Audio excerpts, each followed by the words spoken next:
पांच स्वरूपों के अभ्यास में अनादि स्वरूप अहम आत्मा। आत्मा को ही पावन बनना है। आत्मा पवित्र बनती है और फिर शरीर भी पवित्र मिलता है। आत्मा पतित है तो फिर शरीर भी पतित है। आत्मा तो अविनाशी है। आत्मा इन ऑर्गन्स द्वारा कहती है, पुकारती है, हम बहुत पतित बन गए हैं, हमको आकर पावन बनाओ। यह तो मनुष्य सृष्टि रूपी झाड़ है। मैं इनका बीज रूप हूँ। मुझे बुलाते हैं, हे परम पिता परमात्मा, वो जो गॉड फादर, लिबरेटर और गाइड भी है।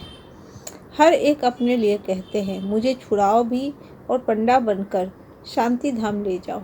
शांति धाम तो है मूल वतन, जहाँ से आत्माएं पाठ बजाने आती है। वहाँ सिर्फ आत्माएं हैं, शरीर नहीं है। वह शांति धाम अर्थात निर्विकारी दुनिया। बाप आते ही हैं स्वर्ग स्थापन करने। बाकी सब शांति धाम घर चले जाते हैं, फिर यहाँ आकर पाठधारी बनते हैं। बाप बैठ आत्मा से बातें करते हैं। आत्मा ही सुनती है इन ऑर्गन्स द्वारा। शास्त्रों में ये बातें नहीं हैं। आदि स्वरूप सतयुग में अकाल मृत्यु कभी होती नहीं। यहाँ तो बैठे बैठे मर जाते हैं। वहाँ ऐसी कोई बीमारी आदि नहीं होती। नाम ही है स्वर्ग। कितना अच्छा नाम है। नाम कहने से ही दिल खुश हो जाता है। सतयुग हेवन पैराडाइज। शास्त्र तो मनुष्यों ने बनाया है। सतयुग में यह होते नहीं। भक्ति ही नहीं करते, इसलिए शास्त्रों की भी दरकार नहीं रहती। देवताएं भक्ति करते नहीं। इन लक्ष्मी नारायण की डायनेस्टी थी। यह नॉलेज भी अब तुमको मिलता है। देवताएं कभी अशुद्ध खान पान, बीड़ी आदि पीते नहीं। वह है देवताएं। यहाँ सब मनुष्य, वह पावन, यह पतित। सतयुग में रावण होता ही नहीं। दुख का नाम नहीं। फिर धीरे धीरे दुख शुरू होता है। पूज्य स्वरूप मनुष्य तो घोर अंधियारे में है। वह कह देते हैं दुनिया की आयु लाखों वर्ष है, इसलिए मनुष्य समझते हैं कलयुग तो अभी छोटा बच्चा है। तुम्हारे पास अथाह धन रहता है। भक्ति मार्ग में तुम मंदिर बनवाते हो। पहले पहल होता है सोमनाथ का मंदिर। बड़े बड़े हीरे जवाहरात थे तुम्हारे पास।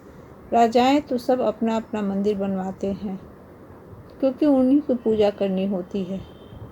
पूजा पहले पहले होती है शिव की। सोमनाथ भी शिव को कहा जाता है। कहते भी हैं ओ गॉड फादर, परंतु उनका नाम, रूप, देश क्या है यह कोई नहीं जानते। फिर कह देते हैं सर्वव्यापी हैं। और ये आत्माएं कहाँ हैं?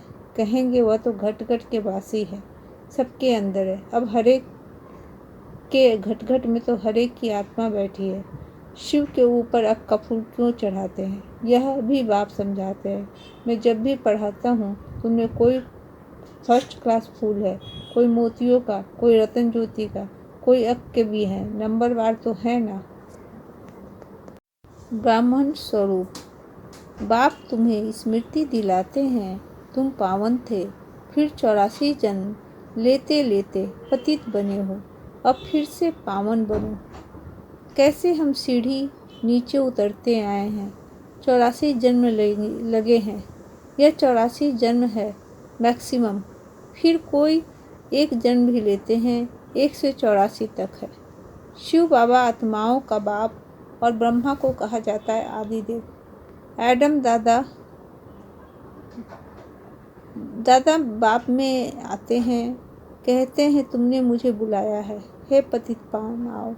आत्माओं ने इस शरीर द्वारा बुलाया है। 84 जन्म भी भारतवासियों के ही हैं। आधा कल्प बाद और धर्म वाले आते हैं। अभी तुम समझते हो आधा कल्प देवी देवता थे तो कोई धर्म नहीं था। फिर त्रेता में राम राज्य हुआ तो भी इस्लामी बौद्ध ही नहीं थे।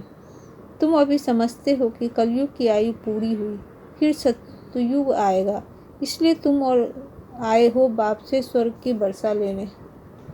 पहले पहल यह तो निश्चय होना चाहिए, यह कोई साधु संत नहीं है।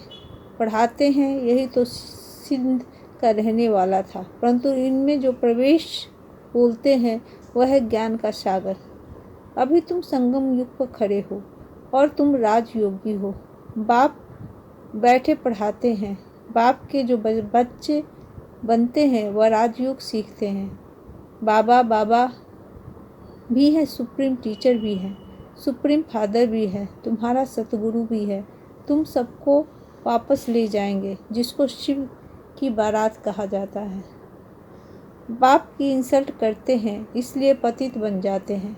जिसको इतना डिफेम किया है वही आकर पावन बनाते हैं। कहते हैं मैं निष्काम सेवाधारी हूँ, तुमको विश्व का मालिक बनाता हूँ।